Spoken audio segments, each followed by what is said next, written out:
कार्यक्रम के प्रायोजक हैं डॉक्टर संजीव कुमार गोधा, श्रुत प्रभावना ट्रस्ट। संयम प्रकाश नाम का ये ग्रंथ है, आचार्य सूर्य सागर जी साहब द्वारा लिखी गई यह रचना है। और इसमें प्रकरण जो अपना चल रहा था वो 6 आवश्यकों के संदर्भ में चल रहा था। सुंदर और मार्मिक प्रकरण है। देव पूजा, गुरुपासना, स्वाध्याय और संयम, ये सब चर्चाएं हम आपके बीच में कर चुके हैं। और आज तपश्चरण की चर्चा, तप की चर्चा प्रसंग प्राप्त है। पेज नंबर है 514 है, 514। चर्चा कर रहे हैं हम तप के संदर्भ में। तप शब्द एक ऐसा शब्द है जिसे सुनने मात्र से ही जगत के जीवों को ऐसा लगने लग जाता है कि कोई बहुत कठिन काम होगा। तप माने कठिन काम, तपस्या माने बहुत भारी काम। अरे भाई साहब तप देखो आप, अरे तपस्या है। तपस्या शब्द सुनते ही ऐसे लगता है हाथ ऊंचे होंगे, एक टांग पे खड़ा होगा, पत्थर लिए होंगे, पसीना झर रहा होगा, कष्ट होंगे, पीड़ाजन्य परिस्थिति। वो इस जीव को तप के नाम पर ऐसा लगता है पीड़ा होगी, पीड़ा। वो जीव ऐसा समझता है, कोई भी व्यक्ति हो। लेकिन तप का वास्तविक अर्थ पीड़ा नहीं है। तप आनंद के लिए होता है, तप कष्ट के लिए नहीं होता। 10-10 दिन के उपवास करें वो तपस्वी लगते हैं, 1 महीने के उपवास करें वो तपस्वी लगते हैं, खाना पीना छोड़ देवे वो तपस्वी लगते हैं, मुनि व्रत धारण कर ले वो तपस्वी लगते हैं। व्रत नियम संयम जिनके बहुत ज़्यादा हों वे सब तपस्वी दिखाई देते हैं। लेकिन तपस्वी का अर्थ ऐसा नहीं है, इसे तप नहीं कहते। देखिए तप का वर्णन करते हैं 514 नंबर पेज, आप लोग खोलिए अपनी पुस्तकों में। देखिए लिख रहे हैं यहाँ, अब हम क्रम प्राप्त तप का वर्णन करते हैं। प्रथम ही उसका सामान्य लक्षण एवं प्रकार बतलाते हैं। विनाश्यते येन दुरंत संसृति तदुच्यते मोहतमोपहं तप। विनर्मलानंत मुरवैक कारणम दुरंत दुःखानलवारिदागमम्। द्विधा तपोभ्यन्तर्बाह्य भेदति वदन्ति पौढ़ा पुनरेक तेजनः। अर्थात अर्थ जिसके द्वारा दुख रूप संसार छूट जावे। क्या कह रहे हैं? जिसके द्वारा दुख रूप संसार छूट जावे एवं जो मोह रूपी अंधकार को दूर करे उसे तप कहते हैं। क्या कहते हैं? संसार छूट जावे, अंधकार दूर हो जावे, उसे तप कहते हैं। सुभाषित रत्न संदोह में ये लिख रहे हैं ये बात। अब सोचिए जरा, हम तप क्या समझ रहे थे और आचार्यों ने तप की व्याख्या किस प्रकार से की है। वे कह रहे हैं जिसके द्वारा दुख छूट जावे, संसार छूट जावे, माने ये तप दुख छोड़ने के लिए है। ये तपस्या मोह अंधकार को दूर करने के लिए है। इस तप के माध्यम से मोह रूपी अंधकार दूर होता है। तप किसका नाम है? ये तप की परिभाषा यहाँ बतला रहे हैं। गजब की ही व्याख्या की है तप के बारे में। वह तप निर्मल अनंत सुख का प्रधान कारण है। ओहो, हम तो ये समझ रहे थे भैया कौन सी घड़ी में तप ले लिया, हम तो फंस गए। लोगों को तप में बंधन दिखाई देता है और आचार्य देव यहाँ कह रहे हैं तप में बंधन नहीं होता, तप में अनंत सुख होता है। अनंत सुख का प्रधान कारण है ये तप। तप धारण करने से अनंत सुख प्रकट होने का मार्ग प्रशस्त होता है। इसलिए तप को कभी भी हल्का नहीं समझना। तप निर्मल अनंत सुख का प्रधान कारण है और दुख रूप अग्नि के लिए मेघ के समान है। लो, तप को अग्नि भी कहा जाता है और यहाँ कह रहे हैं दुख रूप अग्नि के लिए।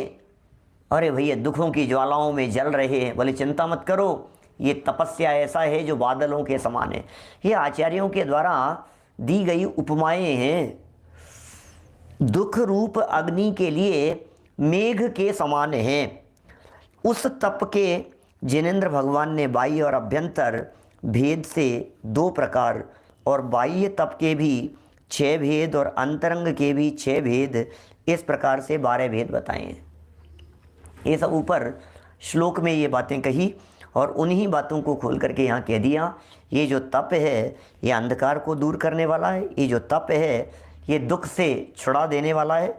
ये जो तप है ये अनंत सुख का प्रधान कारण है, मुख्य कारण है। ये दुख रूपी अग्नि के लिए बादलों के समान है। कैसी कैसी बातें हैं। अंधकार को दूर करने वाले प्रकाश के समान है, अग्नि को जला देने वाले घनघोर मेघ के समान है, निर्जरा करा देने वाला है, मुक्ति प्राप्त करा देने वाला है। ये सब तप मुख्य में 2 हैं, एक बहिरंग है, एक अंतरंग है। बहिरंग तप और अंतरंग तप दोनों के 6 भेद भी कहे हैं। अभी सब चर्चा अपन करेंगे आगे बढ़ कर के। देखिए आगे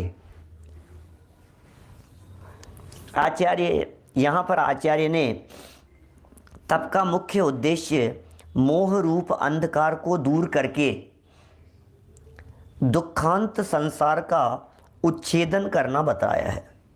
तप का उद्देश्य क्या है? तपस्या क्यों कर रहे हो? तप क्यों करना चाह रहे हो? तप करने के पीछे आखिर हेतु क्या है? क्या होगा ये तप करने से? तो ये कह रहे हैं तप करने से उद्देश्य तो ये है कि मोह अंधकार दूर हो जाए। उद्देश्य तो ये है कि मोह रूपी अंधकार नहीं रहे और दुख रूपी संसार का उच्छेदन हो जाए। माने दुख रूपी अंधकार वो उच्छेद दिया जाए, या अंधकार का उच्छेद हो जाए, दुख का उच्छेद हो जाए। दुखांत संसार, ये अंधकार को दूर करने के लिए दुखांत, अब ये कॉमा भी लगाया जा सकता है। यहाँ 2 अलग अलग वाक्य भी बनाए जा सकते हैं इसके, क्योंकि दुखांत शब्द का अर्थ तो होता है दुख है जिसके अंत में, या दुख का जहाँ अंत आ गया हो उसका नाम है दुखांत। दुख का जहाँ अंत आ गया हो उसका नाम है दुखांत। तो मोह रूप अंधकार को दूर करके दुखांत, अब ये दुखांत शब्द का प्रयोग मोह अंधकार को दूर होने की वजह से भी ले सकते हैं और संसार का उच्छेदन करना भी बताया है। इस तरह से 2 बातें भी ली जा सकती है। और दुखांत का मतलब संसार का उच्छेदन, ऐसा भी लिया जा सकता है। मोह रूपी अंधकार को दूर करके क्या होगा? मोह रूपी अंधकार को दूर करके बोले दुखांत हो जाएगा। माने क्या होगा? बोले संसार का उच्छेद हो जाएगा। ऐसे अर्थ निकलेंगे ना इसके। मोह रूपी अंधकार वो दूर करके, माने मोह अंधकार दूर हो जाएगा तप के माध्यम से, दुखांत दुख का अंत हो जाएगा और संसार का उच्छेदन भी हो जाएगा, ये बतलाया है। जब तक प्राणी के हृदय से मोह का विनाश न होगा, जब तक प्राणी के हृदय से मोह का विनाश न होगा, तब तक उसका संसारोच्छेद होकर मोक्ष प्राप्ति भी अशक्य है। ओह, माने हृदय से मोह का विनाश होना जरूरी है, इसके बिना संसार का अंत नहीं आता है, संसार का उच्छेद नहीं होता और मोक्ष की प्राप्ति भी अशक्य हो जाती है। माने बहुत दुर्लभ है और कठिन हो जाती है। अतः मोह को छोड़कर अभिलाषाओं का दूर करना मुख्य प्रयोजन है। मोह को छोड़ो, अभिलाषाओं को दूर करो। अभिलाषाएं माने इच्छाएं, इच्छाओं को जीतो, यही वास्तव में मुख्य प्रयोजन है। यह मोह त्याग मुनियों के सर्वथा होता है। मुनिराजों ने तो मोह का त्याग कर ही दिया है। गृहस्थी के एक देश बनता है, मुनिराजों ने तो सर्वथा त्याग कर दिया है। गृहस्थों के एक देश तप बनता है, किंतु लक्ष्य एक ही है। कहा भी है, जो तप तपे खपे अभिलाषा। पढ़िए क्या लाइनें कहीं आपने, 16 कारण भावना की लाइनें हैं ये। शक्ति तह तप भावना के अंतर्गत 16 कारण भावनाओं में, जो तप तपे खपे अभिलाषा, तेजन इह पर भव सुख चाखा। लाइन में फर्क है कहीं ना कहीं, शब्द कुछ और हैं। जो तप तपे खपे अभिलाषा, चूरे करम शिखर गुरु भाषा। इस तरह का था। अब ये यहाँ कुछ और लाइन दिख रही है। चलिए जो दिख रही है उसका अर्थ कर लेते हैं। जो तप को तपता है और अभिलाषाओं को खपा देता है, नष्ट कर देता है, वो जन, ऐसे लोग इह भव में सुख चखते हैं। इह और पर दोनों ले लिया। इस भव में भी सुख को प्राप्त करते हैं और पर भव में भी सुख को प्राप्त करते हैं। अभी तो महाराज साहब को जो स्मरण में था ना, वो वैसा लिखते चले गए। वास्तव में तो उन्होंने कहीं किसी से कोई मिलाने विलाने का काम नहीं किया। जैसा उनको समझ में आया, जो उनको याद था, जो उनकी स्मृति में था, वे सब बातें वे वहाँ बराबर लिखते चले जाते हैं। देखिए, ते जन इह और पर भव सुख चाखा। इह भव और पर भव के सुख को वो व्यक्ति चखता है जो तप को तपता है और इच्छाओं को खपा देता है। और देखिए भावार्थ में लिखा है, जो अभिलाषाएं छोड़कर तपस्या करता है, इच्छाओं को छोड़ देता है और तपस्या करता है, उसको इस लोक एवं परलोक में भी सुख की प्राप्ति होती है। उसे इस लोक में भी सुख की प्राप्ति होती है और परलोक में भी सुख की प्राप्ति होती है। अभिलाषा एवं परिग्रह ये सब भी मोहजन्य हैं। इच्छाएं भी और परिग्रह भी, ये सब मोहजन्य हैं, क्योंकि आचार्यों ने मूर्छा परिग्रह इस सूत्र के द्वारा ममत्व भाव को ही परिग्रह शब्द से कहा है। और वास्तव में ममत्व भाव से ही अभिलाषा एवं परिग्रह होता है। अभी कितने ज़बरदस्त बात यहाँ कह दी है। मैंने तपस्या में इच्छा रोकना बहुत महत्वपूर्ण है। आगे कहेंगे, शायद महाराज साहब भी कहेंगे, अपन ने पढ़ी है, इच्छा निरोधस तप है। इच्छाओं के निरोध का नाम तप है। इच्छा निरोधस तप है और तप सा निर्जराच्य। इच्छा निरोधस तप है, कहाँ का सूत्र है ये? इच्छा निरोधस तप है। ये पंक्ति पढ़ी है कहीं, इच्छा निरोधस तप है।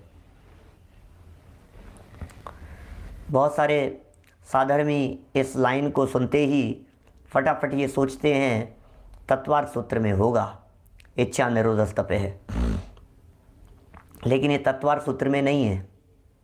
सब देखो फटाफट तत्वार्थ सूत्र लिख रहे हैं, तत्वार्थ सूत्र, तत्वार्थ सूत्र, तत्वार्थ सूत्र, मोक्ष शास्त्र, तत्वार्थ सूत्र नहीं, ये धवला में है। धवला की सूक्ति है ये, इच्छा निरोधस तप है। तत्वार्थ सूत्र के 9वें अध्याय में तो तपसा निर्जराच्य ये सूत्र है। उल्लास भाई,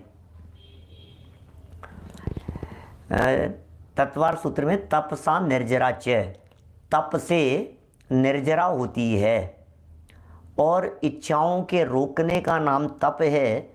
ये धवलाकार वीरसेन स्वामी लिखते हैं।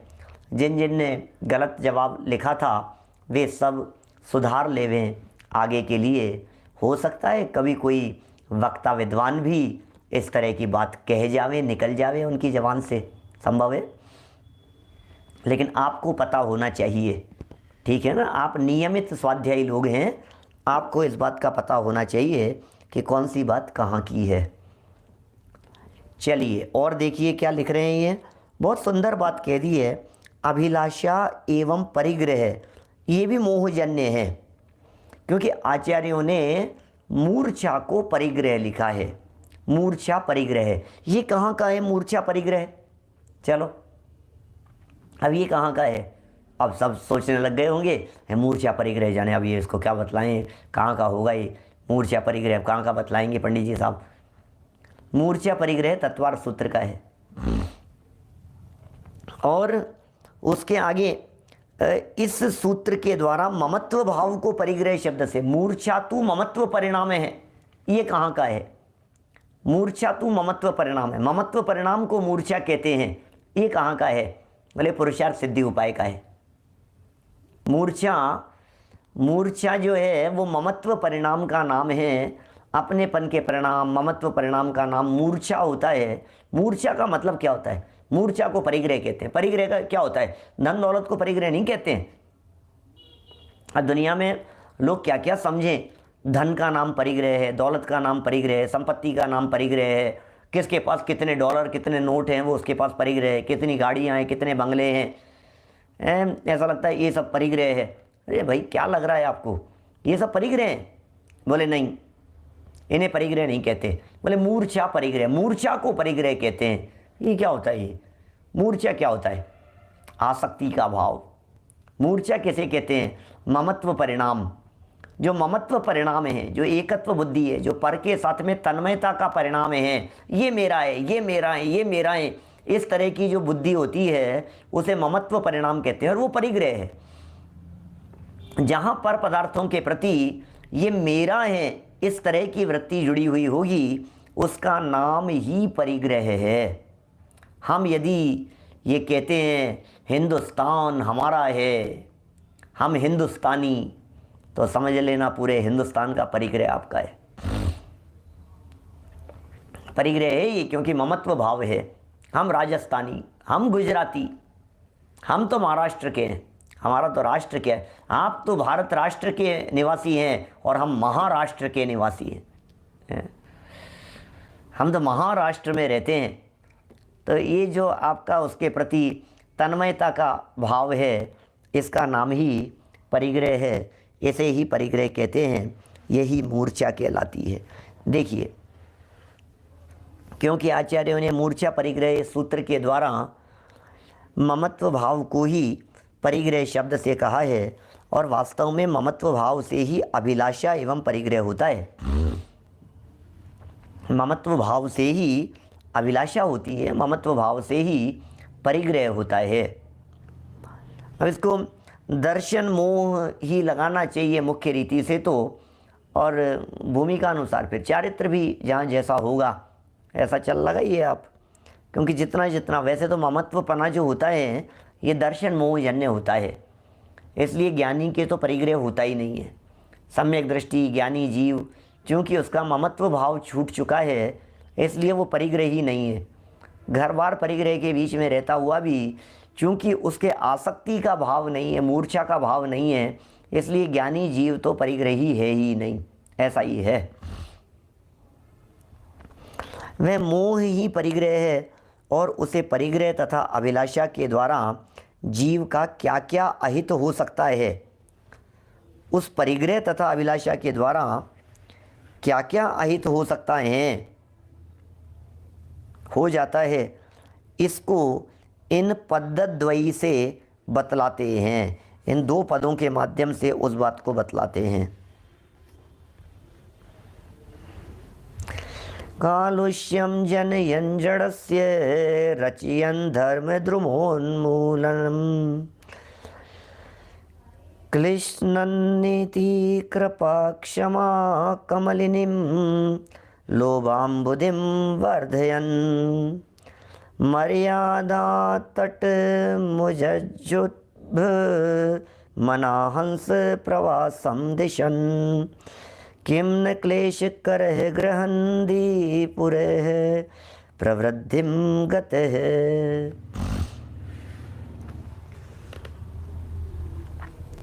कौन सा श्लोक है ये, कौन सी धुन है इसकी? बहिन्नस्त्रप्यति नेन्धनैरिह यथा नाम्भोभिरम्भो निधिस् तद्वल्लोभ घनोघनैरपि घनैर्जन्तुर्न संतुष्यति। क्या लिख रहे हैं ये आगे? नत्वेवं मनुते विमुच्य विभवं निःशेषमन्यं भवम् यात्यात्मा तदहं मुदैव विदद्ध ये नांसी भूयांसी किम। ये लिखते हैं सुक्ति मुक्तावली में, 2 श्लोक यहाँ दिए 41 और 44 नंबर का, पेज नंबर 515 पर अर्थ लिख रहे हैं। यह परिग्रह रूपी नदी का पूर्व माने वेग कलुषता करता हुआ, ओहो, परिग्रह रूपी नदी और इस नदी का वेग कलुषता करता हुआ धर्म रूपी वृक्ष को जड़ से उखाड़ता हुआ, धर्म रूपी वृक्ष को जड़ से उखाड़ता है, उखाड़ फेंकता है। नीति कृपा और क्षमा रूपी कमली नीति को तोड़ता हुआ, लोभ रूपी समुद्र को बढ़ाता हुआ,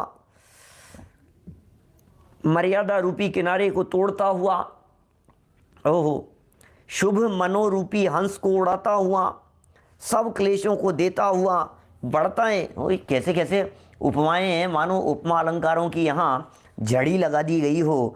ये परिग्रह कैसा है? ये परिग्रह के संदर्भ में लिख रहे हैं। ये कैसे श्लोक दिए हैं? नदी का पूर्व वेग कलुषता करता हुआ है। ये परिग्रह उस नदी के समान है जो सबको कलुषित कर रही है, मलिन कर रही है, मैली कर रही है। धर्म रूपी वृक्ष को जड़ से उखाड़ फेंकता है। ओह, कौन? ये परिग्रह। जिसके जीवन में परिग्रह होता है, जो परिग्रह के प्रति अति आसक्त होता है, उसका धर्म रूपी वृक्ष मानो जड़ से उखाड़ दिया जाता है। नीति कृपा क्षमा रूपी कमलिनी, कमल के पत्ते क्या लिख रहे हैं? नीति कृपा और क्षमा रूपी ये कमलिनी के जो पत्ते हैं, कमल को तोड़ता हुआ तोड़ देता है ये परिग्रह। ये परिग्रहधारियों के नीति टूट जाती है, परिग्रहधारियों के क्षमा नहीं रहती है, कृपा नहीं रहती है, नीति नहीं रहती है, कृपा भी नहीं रहती है परिग्रहधारियों के, कि हाँ, क्योंकि वे लोभी होते हैं ना, अति आसक्त होते हैं ना, और लोभ रूपी समुद्र उनका बढ़ता चला जाता है। ओहो, कितना भी मिल जाए, लोभ रूपी समुद्र बढ़ता चला जाता है। मर्यादा के किनारे उनके सब टूट जाते हैं, सबको तोड़ देता है। कैसी बात लिखी है यहाँ? मर्यादा रूपी किनारे को तोड़ता हुआ तोड़ देता है, शुभ मनोरूपी हंस को उड़ाता हुआ। लो, शुभ मन रूपी हंस, हंस के लिए कितनी सुंदर उपमा दी। शुभ है, मनोरूपी हंस है, लेकिन प्रॉब्लम ये है, ये परिग्रह उसे उड़ा देता है, उस हंस को, और सब क्लेशों को देता हुआ बढ़ता है। अब ये कितनी कितनी तरह की बातें यहाँ कह दी है उपमा अलंकारों का प्रयोग करते हुए। फिर लिख रहे हैं, जिस प्रकार वन्ही माने अग्नि ईंधनों से नहीं तृप्त होती, ओहो, अग्नि कब ईंधन से तृप्त होती है, समुद्र जलों से संतुष्ट नहीं होता, ओहो, उसी प्रकार लोभी पुरुष बड़े बड़े धनों से भी संतुष्ट नहीं होता। ओहो, अभिलाषा बनी रहती है। वह यह नहीं विचारता कि मेरा आत्मा सब विभव को छोड़कर अकेला ही आया है और अकेला ही जावेगा, अतः मैं व्यर्थ में पाप क्यों करूं। इस कार्यक्रम के प्रायोजक हैं डॉक्टर संजीव कुमार गोधा श्रुत प्रभावना ट्रस्ट।